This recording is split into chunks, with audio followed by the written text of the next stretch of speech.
The 944th edition of the MMA Gambling Podcast on the Sports Gambling Podcast Network is brought to you by Underdog.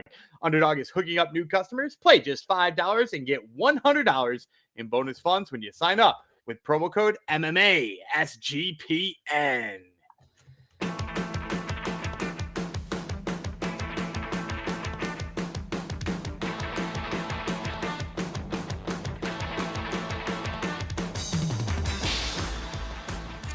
Howdy ho, degenerados. Welcome to episode 944 of the MMA Gambling Podcast on the Sports Gambling Podcast Network, dedicated to, of course, the Toronto Blue Jays. Okay, Blue Jays, let's play ball. All that tied up. I got to tell you, that dance, the only time I've ever been to a Toronto Blue Jays game. For those of you who don't know, every stadium in America and the one stadium in Canada obviously does something at the seventh inning stretch. I live in the Northeast, so I'm around for Sweet Caroline in Boston, or take me out to the ball. The Blue Jays, can we encapsulate how wild this is? Because it's a song. Is it original? Yep. It is an original song. It is an original song. It's from 1983. So yeah, I remember it as a child. I was gonna say, I feel like when I was there, because I was there with another American friend who would both come for a baseball game against the Braves, by the way, who won. And I felt like I was on Denise Richards Sweating to the Oldies as everybody danced around me. And I know that reference is so old that nobody will get what I'm saying, but it was not that far from Billy Blank's Tybo in terms of the punching motions we were doing. Yep. But it was like a ragtimey, wartime sounding song. It's nuts. It's crazy. It's different than every other ballpark. Yep. Blue Jay Fever is taking over. I found a photo. My parents moved recently. I found a photo of me from year one, 1977 at a game. So there you go. Hell yeah. Been down since year one. Yeah. This is not a Blue Jay podcast. Sometimes it is, though. I am your host. I am Simon Decker, which we'll talk about that in another episode. Jeff Fox, a.k.a. Jeff Fox, yes. Who are you? You're Daniel Gumby-Reeland, a.k.a. the goddamn wizard, or the GDW, we can call you. And it's been a long 11 weeks and 8 or 9 events. But finally, Gumby, we're back to the UFC Apex. Thank God. Thank God. Boy. We suffered through real fight cards, but boy, we have a real Apex card this weekend. Do you hate this one? It's just not strong. I don't hate it because we have up and comers in the main event. It's not the same old. I love the main event. We got a main event like main events used to be main events. We got a guy on a 6-fight winning streak and a guy on a 4-fight winning streak. That's nice, and both of them get a chance to move forward. Yep, I like the young talent on the card throughout the card for sure. I like that Salsa Boys in the co-main event coming off a loss. That's such a UFC at the Apex type of thing to do. I love that Sedriques Dumas is still on the card. I love that 2 top basically women one fight away from a title shot or buried on the prelims. It's classic UFC here. I hear what you're saying now. But there are quite a few people okay, who's this person again? I got to look up their picture. Okay, who is that? I haven't seen this person fight for years. You don't remember Timothy Cuamba, do you?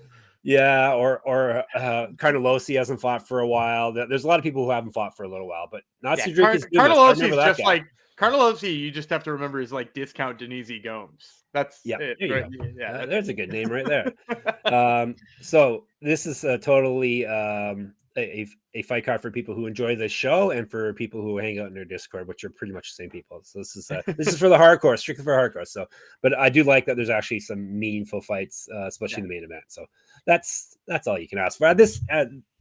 In these times, gonna be at these prices. That's all you can ask for, right? That's from the UFC. All right, well, we got a big prelim card to jump into after I remind you. What I remind you of today? Well, here's a new one I have to remind you of. The NFL, MLB, NBA, college football, and NHL are all live, and we got podcasts giving out free picks for everything.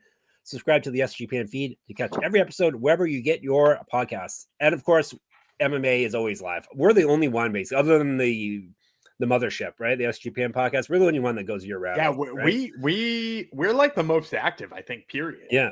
Yeah. Some we're going to be 1,000 episodes next, which is an insane amount of episodes when you think about it. That's lot. like crazy. That's like 500, at least 500 hours probably.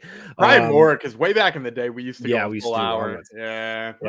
Yeah. So MMA never sleeps, and neither does our podcast. So we pump out 5 a week, even if we have to cover the samurai fight houses of the world to get you your 5.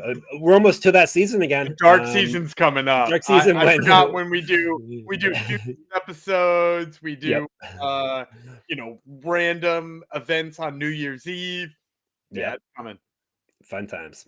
All right, November 1st is what this event is we're covering today.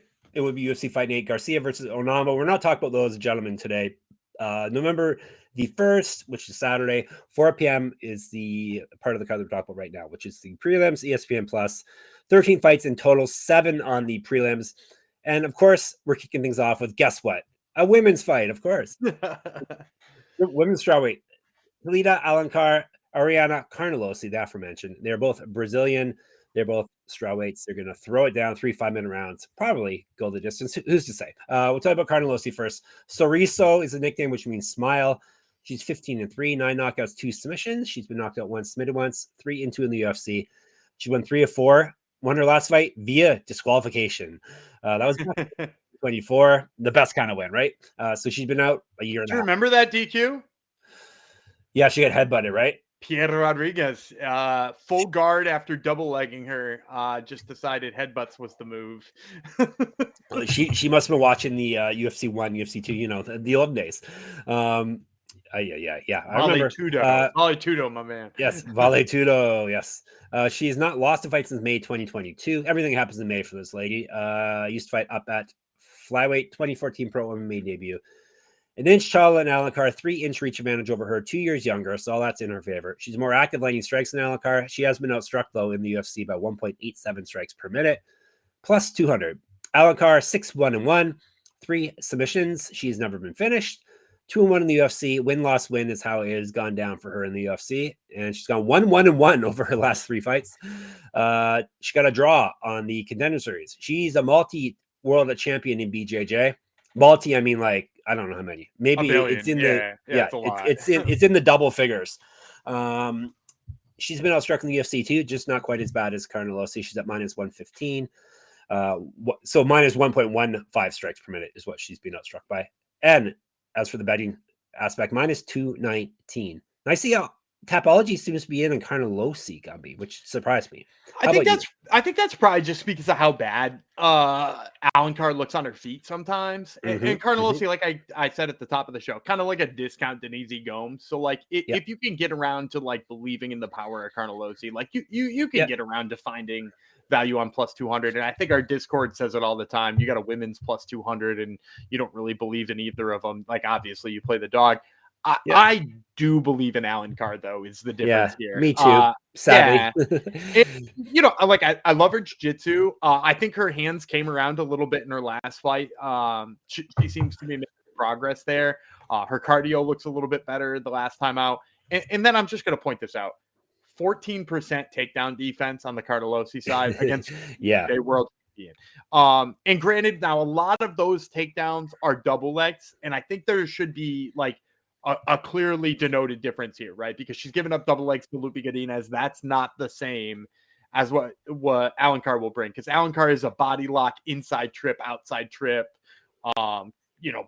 Sometimes she uses some like judo hip stuff, but it's like mostly like old school BJJ takedowns. And obviously that's going to be a little bit different. And it's going to give me a little pause before like dumping the bank account out on better than 2-1 odds on Alencar. But on that same token, like, Na Liang took her down twice. Like remember Na Liang?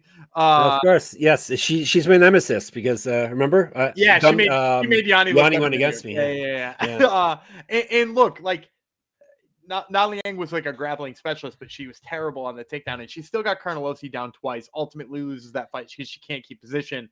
I see this as kind of her fighting somebody with Na Liang's takedowns, but like actual top control and actual jujitsu. So for all those reasons, I'm in on Alencar here. I think she gets enough takedowns to control the fight. I forgot Alencar's problem child. I forgot that. That's her nickname. I didn't say her nickname. At least according to I've seen that before. Yeah, she 30-26 Vanessa Demopoulos last fight, which is pretty impressive. Right. And all by basically just taking her down and beating her up there, too. Remembering correctly. Yeah, she outstruck her 107-34, but so you think, oh, okay, her striking's coming along. 68% of it was on the ground, so it's not like she knows where. Still 32% of that being on the feet is not nothing considering the situation. No, I'm not going into Carnelossi, especially with all the time off, and she won her last fight technically, but she was Piera Rodriguez took her down when she won. Piera Rodriguez took her down multiple times. Granted, again, I'm going to caveat that with saying those are double legs. If you go back and watch any of those takedowns, she's getting in on blast doubles and stuff like that. Alencar might have developed a blast double, but like literally my only hesitation on why I won't pick her as my lock of the week is that like she doesn't have a blast double that I've seen her use reliably. Is she part of Zhang's?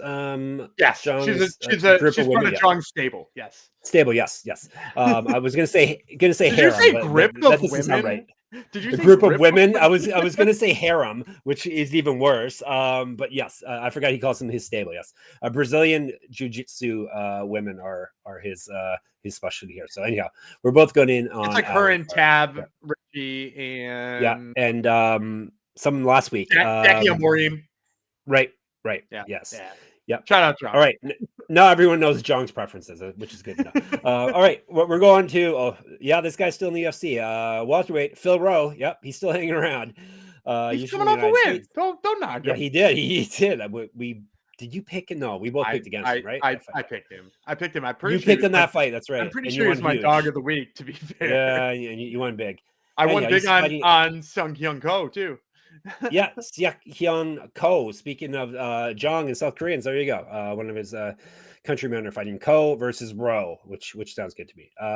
We'll tell you about. They should only put fighters either their nicknames have to match up or their names have to rhyme. From now on, if I had my own promotion, that's how I would book it. So it wouldn't be much worse than some of the matchups we get in the UFC. I'll tell you about Rowe first. The Fresh Prince. 11-5, 7 knockouts, 4 submissions. So he's finished everyone. He's been knocked out once. That makes him durable. Only because he's been once. 4-3 in the UFC. 1-2 over his last 3. 4-2 over his last 6. But as we mentioned, TKO win in his last bout. Surprised everyone except Gumby. He's missed weight twice at 170 pounds because he's huge. So keep an eye on him and on the scales come Friday. Because fighters that miss weight, this year it's even worse. Fighters that miss weight really don't win. This year it's like, I'm going to check real quick for you people. It's like in the 20% or something like that. 20% exactly. 3 out of 12 fighters who've 3 and 12. So 3 out of 15 fighters who have missed weight have won the fight. So really, it's not a good thing to miss weight. Anyhow, 1-0 Contender Series. He's fighting 155, 2014 Pro MMA debut. This is why he misses weight. He's 5 inches taller than Ko. He's not got a 9-inch reach advantage. He's pretty massive. More active landing strikes than Ko. He's been outstruck in the UFC by 0.39 strikes per minute. Plus 175. Ko is the Korean Tyson. Did you know that, Gumby? I don't think we've had that. Yeah. Was that his nickname last time we talked about him? It was really? his nickname on Contender Series. I can't remember if it was his nickname when he fought Oban Elliott, but it was his nickname on Contender Series. Cool. He's 12-2 with 6 knockouts. If you're going to be Tyson, you need a bit more knockouts than that. Unless he's like, is he the Korean Tyson Nam? Is that what we're talking about here? Possibly. That could be it, right? Sure. He's been knocked out twice, so both of his losses have come via knockout. 1-0 in the UFC, 1-0 on Contender Series as part of a 5-fight winning streak. He's lost fight December 2021. Multiple regional championships on his mantle. Correct. Get our shirts, get our hats, get our merch. Hey, Christmas is coming. Buy people some gifts at sportsgamblingpodcast.com/store. What else can I tell you about this gentleman? He has fought at 165 and 185. Now he's pretty much right in the middle. 3 years younger than Rowe. Better striking and grappling stats than Rowe. He's been he has outstruck, his opponents by 0.9 strikes per minute, minus 183. I can't take Phil Rowe. Gumby might, though. Now that I think about it, I forgot you took him last time. But no, I think Ko's a pretty solid prospect here. Like I said, he's not really Tyson, but he does have power. I think he's better on the ground, obviously, than Rowe, because Rowe's not really a grappler. Rowe's more of, I guess Rowe's got a bit of grappling, but I just think all around Ko is a better fighter and hopefully still on his way up. I think Rowe is hanging on by a fingernail in the UFC at this point, but the size is going to be an issue, as it is for everyone. So we'll have to see. I'm sure Ko has never fought anyone this size, so that's Probably not going to lock him in just for that fact and the fact that Rowe does have some knockout power, but I think he should win this fight though, regardless.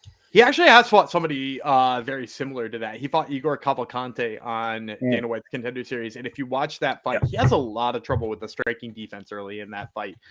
He gets popped coming in a lot. He's a guy who fights with really low hands, which isn't a problem for him because he's willing to eat one to give one. But that was like against bad Korean regional fighters. Yeah. I know where this is headed. Yeah, I'm going Phil Rowe. I mean, like, and look, you know me. When I hit somebody at plus 400, which by the way is what I got Ko at in his last fight against Oban Elliott, because I am a professional Oban Elliott fader. Like that is that you can put that on my tombstone if you want. But like, I hit Ko at plus 400. When I hit a guy and I'm now in that guy's corner for the rest of their life, right? Well, we'll see. Next fight, the very next fight we're going to break down. You might have to challenge me again. Those individuals. But I'm backing away from Ko here too. I think it's mispriced.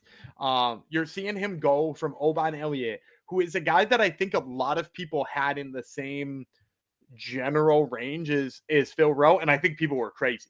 I don't think Oban Elliott is even remotely close to where Phil Rowe is in terms of his talent.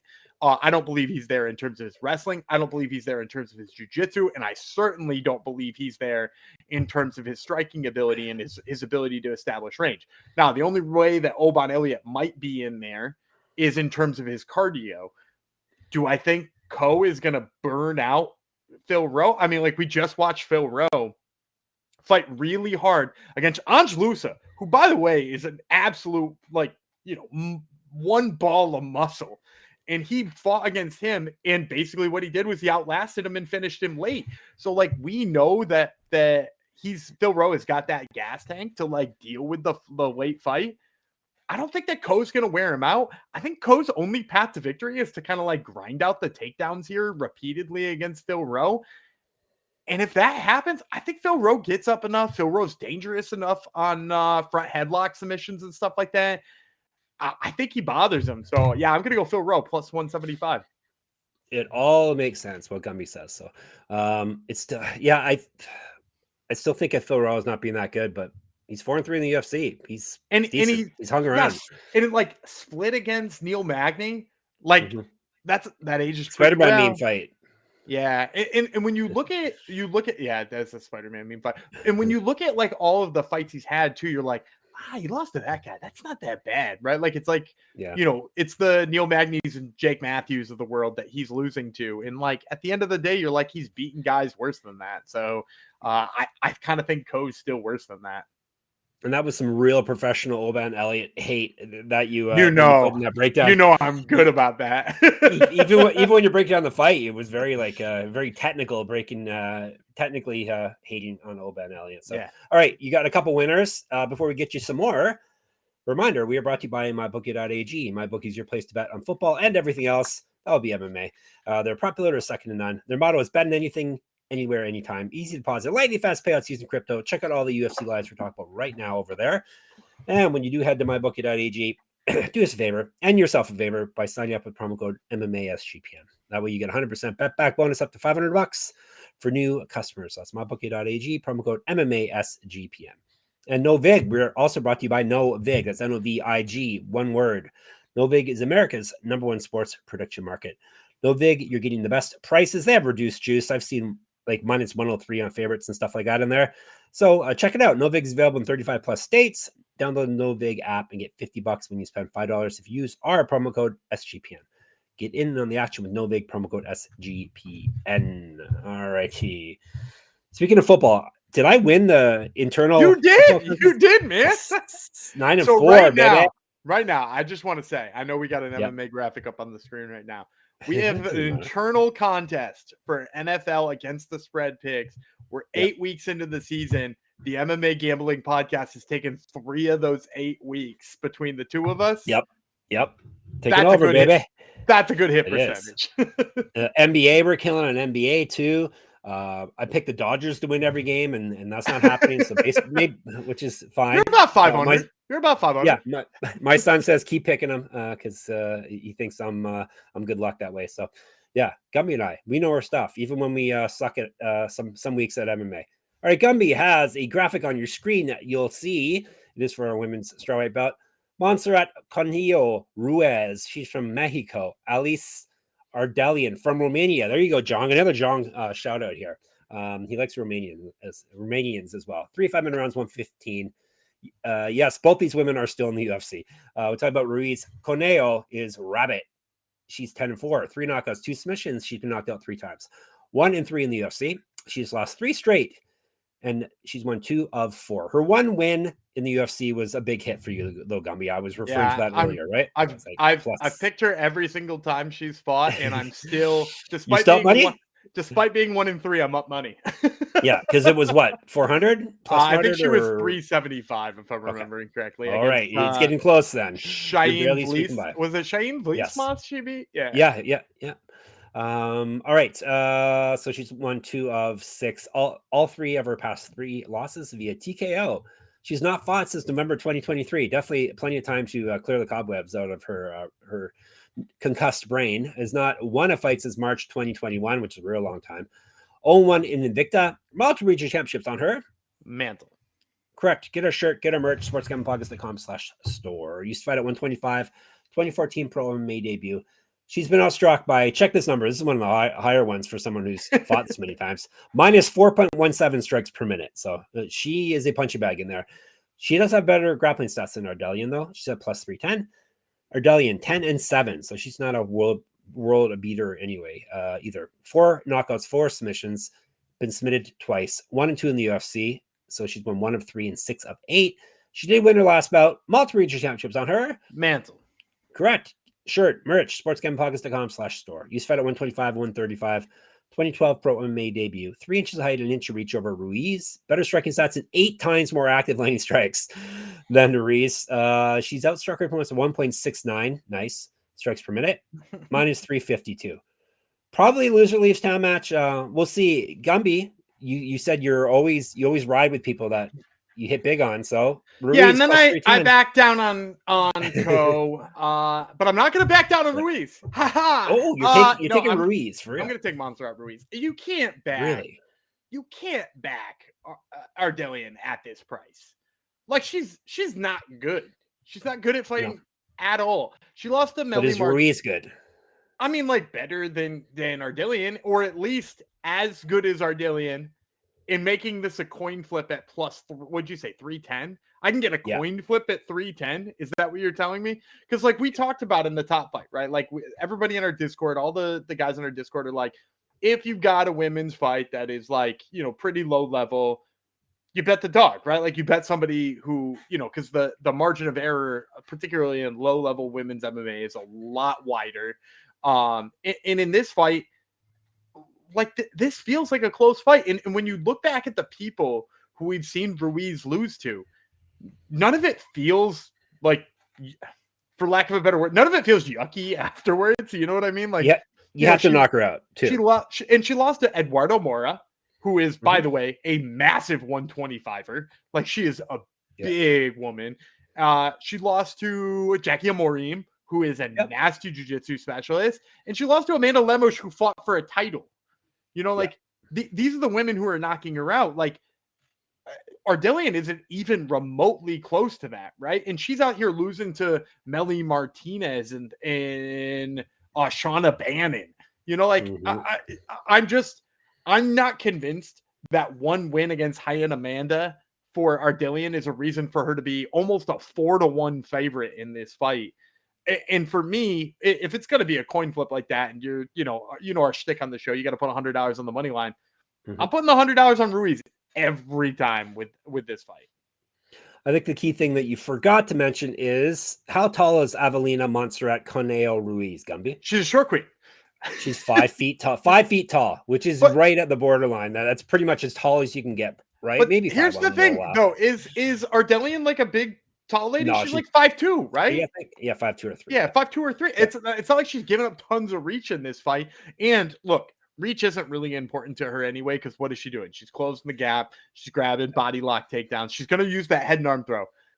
I want you to play the over on head and arm throws for a takedown on Montserrat Ruiz, because she's going to hit at least one of them. All right, I'm riding with you on this one. Oh I don't have my enough. God, I Yeah. convinced you. Look at that. No, I didn't have any for this is I must have known, Gumby. I didn't have my name beside either of these ladies. So it was up in the air. I didn't have a That pick. might be because In you my just head, I didn't, thought you I just was didn't taking want Ardelean. either of them. Exactly, it's true. Despite women's favorites are winning 75% of the time this year. It's pretty insane, right? But that still this could means be if the you're exception. getting plus 310, Yep. they only have to hit one out every 4 times to profit for you. Exactly. No, it's as you said, this is more about playing the lines and playing the fact that Ardelean really isn't that great, especially not worthy of a line like this. Not that Ruiz is that great, but Ruiz will fight for our money at the very least, Gumby. And here's the other thing I will say. Ruiz typically has had, if you watch her fights in Invicta, you watch her fights on the regional scene, has had good takedowns. And it hasn't shown in the UFC because she was fighting Eduardo Mora. She was fighting Amanda Lemos. Yeah. She was fighting Jackie Amorim. Yeah. Like those are tough people to take down. Whereas on the other side of things, we've seen good takedown defense out of, Ardelean because she's trying to defend a takedown against Melly Martinez. All right, there you go. Gumby suck me in. That's how impressionable I am here.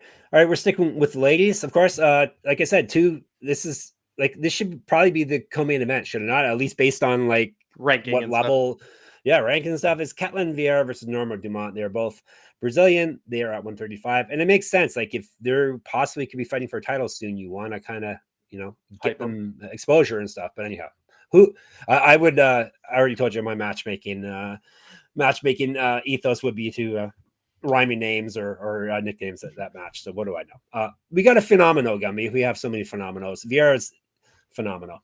15-4, 2 knockouts, 4 submissions. She's been knocked out once. 9-4 in the UFC. Loss win over her last 4. 4-2 over her last 6. Used to fight at 145. Missed weight before at this weight class. Multi-region championships on her mantle. Correct. Get her shirts, get her merch. sportsgamblingpodcast.com/store. Some episodes, I never say that. Other episodes, it's just nonstop. 2014 Pro MMA debut. An inch height, an inch reach over Dumont, so pretty much they're the same size here. She's been outstruck. Vieira's been outstruck by 0.88 strikes per minute over her career in the UFC, plus 152. The immortal Norma Dumont, 12-2 at 2 submissions. She's been knocked out once. She also finishes 8-2 in the UFC. She's won 5 straight in 8 of 9. She's not fought though since September 2024. She's not lost since May 2022, which is a long time. Used to fight at 145, missed weight at 145, missed weight at 135. Better striking, and she seems to be in better shape now, at least. Better striking and more active landing strikes than Vieira. She's outstruck her opponents by 1.66 strikes per minute, minus 162. Give me Dumont. Vieira is very inconsistent. I think Dumont's a better fighter. I wish she had a bit more finishing ability, but it's not like Vieira is finishing people anyhow.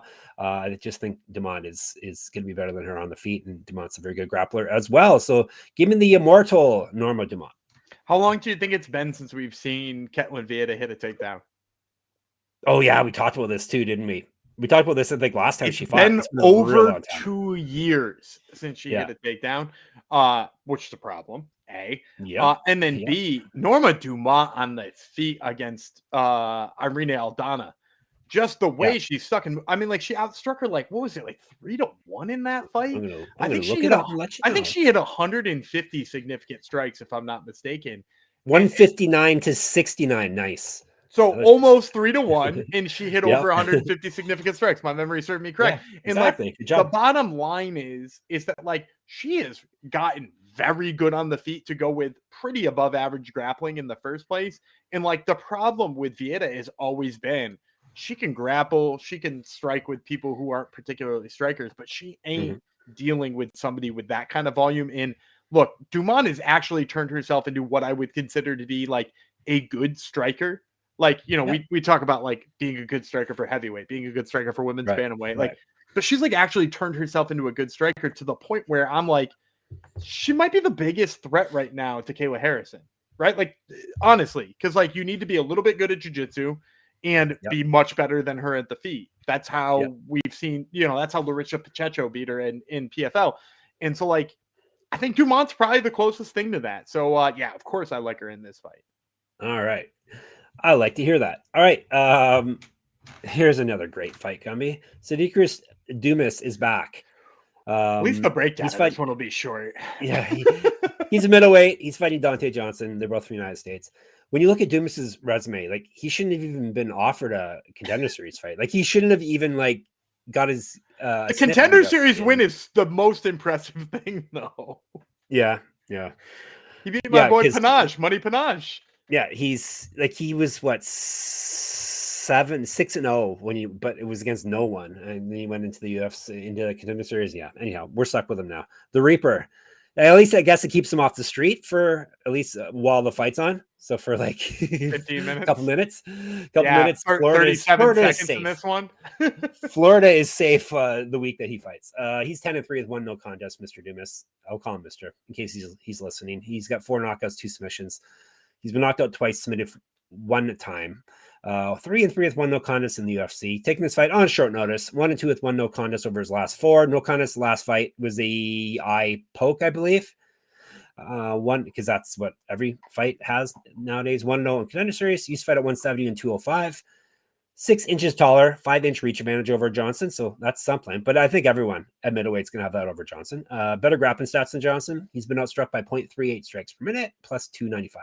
Lockjaw Johnson. We have talked about him before. 6-0 with 6 knockouts. This is his debut. You remember his actual nickname, right? Oh, yeah. He is. He's a nickname I stole, right? 2 entrees, baby. Oh, yeah. 2 entrees. 2 entrees. Not Snack Panther. Yeah, I did have this nickname for a long time. Now he's Lockjaw because he's lost a lot of weight. 6-0 with 6 knockouts. This is his debut. 1-0 contender series. Used to fight at 205 and 265, which is insane because he's what, 5'9", I think? 5'8". 8. Yeah, insane. 4 years younger than Dumas, 6 times more active landing strikes, but we got to pump our brakes a bit because he's fought 1 time that we have stats for. And in that fight on the contender series, he outstruck his opponent by 5.62 strikes per minute. Minus 340. We're taking Johnson. Yeah, obviously. I mean, like, first of all, he's shown multiple times at heavyweight, and I don't just mean in his contender series fight, but on the regional scene, that he can close the distance exceptionally well. He is so fast, and not just fast for a heavyweight. He is fast, period. Especially for even a middleweight.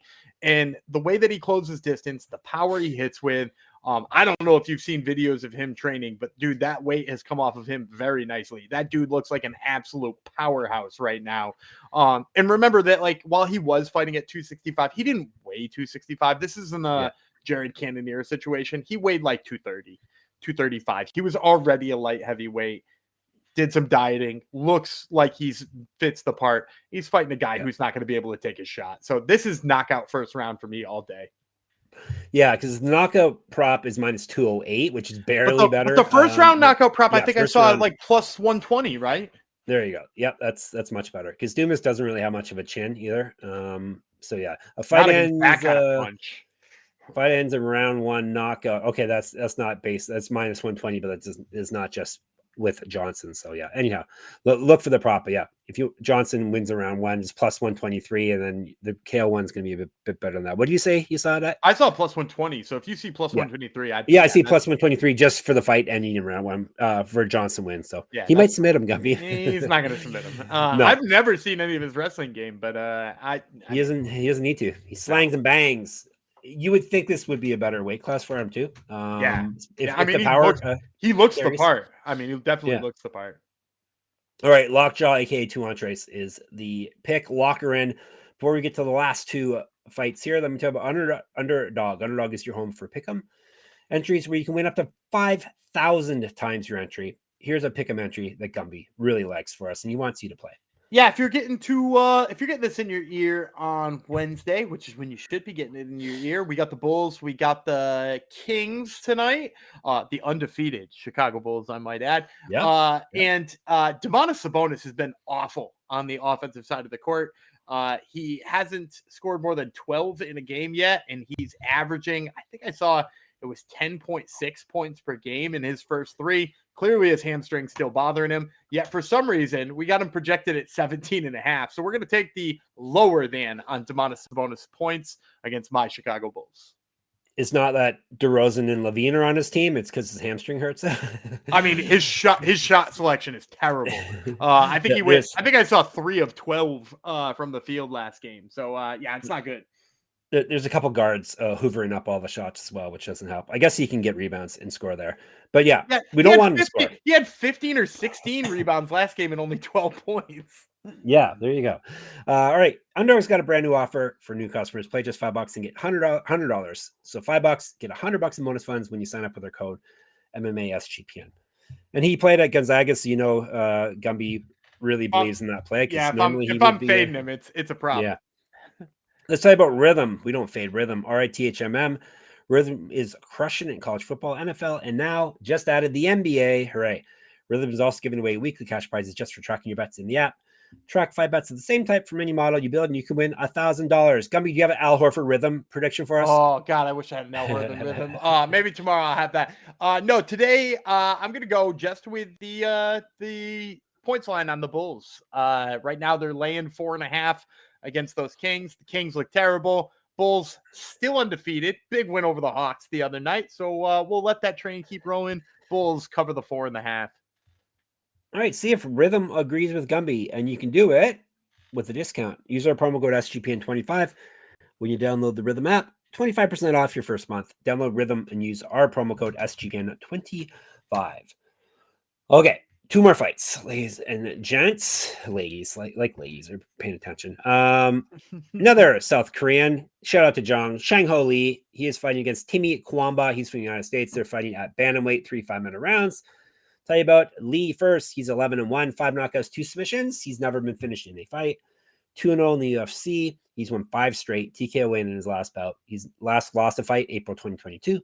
2-0 road to UFC and won the championship there. 1-0 and 1 championship. Biggest promotion in the world. I got to say that still. Used to fight at 125. Better striking stats than Cuamba. More active landing strikes than Cuamba. Better grappling stats than Cuamba.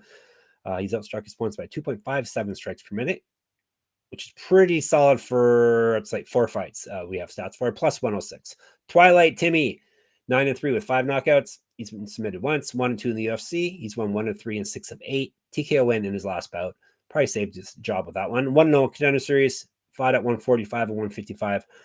1-0 as a pro boxer, an inch taller than Lee, 2-inch reach advantage, 5 years younger. He's been outstruck by 1.18 strikes per minute, minus 115. Give me the dog. Give me Lee. I like what I see from him. He's one of the guys who's looked good coming off the road to UFC. I think he's better all around than Timmy Cuamba, especially on the ground. But obviously he can outstrike him too and crack as well. Yeah, like I said, I like what I have seen from him, and I think I don't really get why he's a dog here, but I will. He's the numbers getting worse, unfortunately, if you're in on him. But he's still in the plus, so I'm happy about that. I will take Lee. Yeah, I'm going to take Lee too, but I'm on the same token as you. Like, I think Cuamba being a favorite, I think has to do with the fact that he has that Roberto Romero knockout he's coming off of. And you remember Roberto Romero was in that war with David Onama, who's in the main event. Mm-hmm. And like, while that is, a flashy flying knee knockout, let us not forget he was outstruck 3-1 in the first round of that fight. Like he was getting taken to the cleaner in that fight. Had to shoot takedowns, which is like not his MO, right? Like his MO. Isn't Romero a grappler too, or is Romero a striker? Romero's a striker. He's the dude who just like absolutely like stuck his feet in the dirt and was like, "Let's throw with Onama," which is some psycho shit, by the way. Yeah, sure is. Yeah, but like in this fight, like he stuck his feet down and just threw with Cuamba and was winning, and Cuamba had to like decide to grapple. That's not a good sign for Cuamba in this fight. I don't think the grappling's in his back pocket. Chang Lee, really great grappler, especially in terms of his offensive wrestling. I've seen some issues with his defensive wrestling, but I don't really think that rears its ugly head here in this fight. So I think you're going to see I think you're going to see Chang Lee dominate the grappling. I think you're going to see him a touch faster, and as long as he doesn't get nuked by a flying knee like he had last time, this should be Cuamba's exit ticket. All right. Oh, Gummy's firing him too. Look at that. I mean, he's 2-1 with like kind of a lucky flying knee KO, or 1-2. Yeah, you're right. One and 2 with kind of a lucky flying knee KO. He won by decision against a guy who's not really a prospect anymore on Contender Series. So if he can't beat a road to the UFC guy here, he's definitely on his way out. Yep. To the main event of the prelims, light heavyweight Kevin Christian. I want to say United States because that sounds like it, but no, he's from Brazil actually. Billy Elekana, he is from the United States. We tell you about Christian first, 9-2, 3 knockouts, 5 submissions. So he's a finisher. He's been knocked out once, submitted once, which means he owes his rounds. This is his debut in the UFC. He's won 6 straight, 4 straight via finish. He's not fought though since September 2024. That was he's not lost since October 2016. It's quite the run. 1-0 on Contender Series. Regional champion. He's fought at 155, 170, 185. 2014 pro MMA debut, 4 inches taller than Elekana, 3-inch reach advantage. He's been outstruck by 1.08 strikes per minute, plus 225. Elekana is 8-2, 3 knockouts, 1 submission. He's been submitted once, 1-1 in the UFC. He's won 4 or 5, including his last bout. 2-0 in PFL. He's fed at 185, 3 times more actively than Christian. He's been outstruck by 0.84 strikes per minute, minus 250. I'm glad you're going first because I can't remember if you like Christian coming off the Contender Series or not. No, he's god awful. Good. I picked the right side then. Well, and also you might not remember. This apparently is the Gumby victory lap episode because I got to take my victory lap on Montserrat Conejo. I got to take my victory lap on Co, who I hit as 3-1 underdogs. And Rowe. I don't know if you remember my Rowe victory lap. I got a Billy Elekana victory lap I've yet to take too when he beat Ibo Aslan, who I had Billy Elekana in that fight because I was like, all he's got to do is stick and move, and Ibo is going to be afraid to exchange with him. Yep. And like the beautiful thing about this is like he is a very technical striker. That's ultimately what bothered Ibo Aslan. Kevin Christian is awful on the feet, like god awful on the like. Go back and watch his Contender Series fight. He's long and lanky, and that's about what he's got working for him. And then like submissions off of his back too. And in that fight, he got jacked up on the feet repeatedly for the entire first round. Second round comes up, same thing, except for his opponent is literally exhausted, falls into a guard, and it was a triangle, right? Like he threw up a triangle and won, and I was like, there ain't no way Dana signed him. He looked awful for 7 minutes before he won. And sure enough, Dana was like, great finish, kid. And I was like, oh man, he must have had an amazing day at the blackjack table because that is not a prospect. And Billy Elekana, sharp striking. He's one of the guys who they signed off of Tough Enough. He was one of that promotion's signees. And like he looked really good there in a lot of his fights. Obviously his debut against Bogdan Guskov didn't go his way, but like, point fighting Ibo Aslan is definitely a feather in his cap. So yeah, I'm gonna go Billy Elekana. All right, good. Same with me. For all the reasons Gumby said, Christian's not good. Being the main reason. I haven't done that breakdown yet this episode. All right, let's give you a recap and we'll get out of here. Elekana, Lee, Johnson, Dumont. I forgot to put Gumby's name there, but Gumby's picking Dumont, of course. Ruiz, aka Conejo. He has Rowe, I have Co, and we both have Alencar. You are set. We'll be in the Discord if you want to chat more. sportsgamblingpodcast.com/Discord.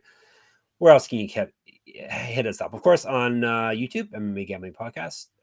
Twitter, SGPN MMA. He's at Gamble Responsibly. I'm at Jeff Fox Writer. At Jeff Fox Writer on Instagram.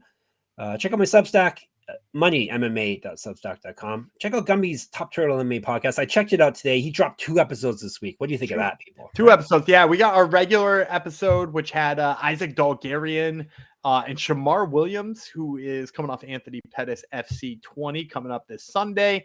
And then I got a bonus interview that I couldn't turn down. I got Corey Fry coming in from Octagon 79 too. So, you got 2 interviews on the first one on the second one. Make sure you check them all out. All right, check it out. Top Turtle, always good interviews. And of course, we're at sportsgamblingpodcast.com, sportsgamblingpodcast.com/store, sportsgamblingpodcast.com/Patreon. We're going to be back before apologies for Tuesday, technical issues and time issues. So you're going to get your extra regional episode on Friday. So, and you hardcores that stay till the end are the ones that need to know that. So anyhow, we'll be back tomorrow. The Immortal, Gumby Vreeland, Lockjaw, Jeff Fox. We'll talk to you then.